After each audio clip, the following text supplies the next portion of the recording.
Le purgatoire existe-t-il?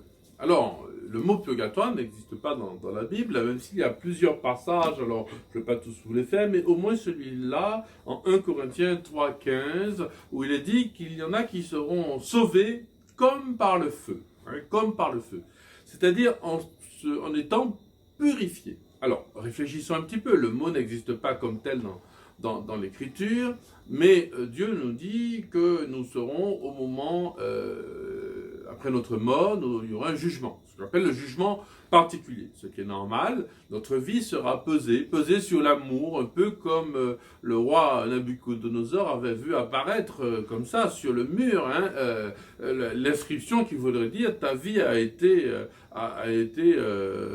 pesée, Tekel ou Farcine, ta vie a été pesée, elle n'a pas pesé lourd.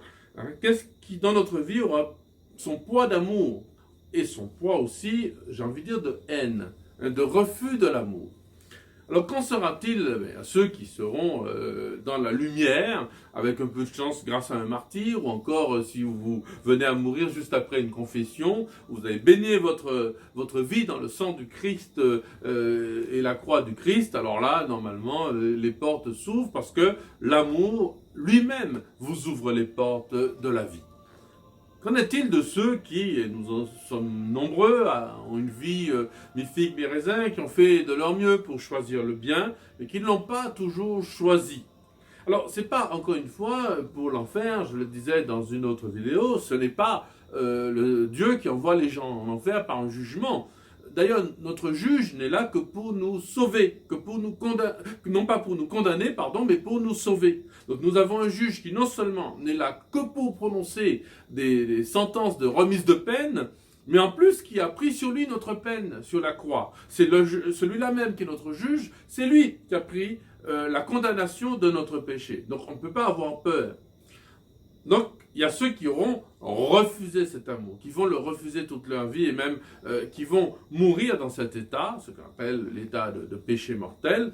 Eh bien, ceux-là, Dieu ne va pas les forcer à vivre en sa présence et à être sauvés. C'est ce qu'on appelle l'enfer.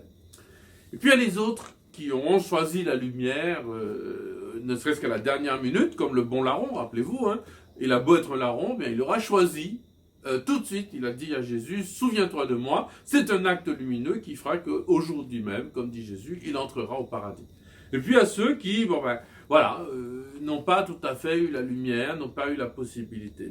Dieu leur offre la possibilité d'entrer dans un état de purification où le paradis leur est promis et même assuré. Ils sont sûrs d'entrer dans la salle des noces pour recevoir le banquet de fête du royaume.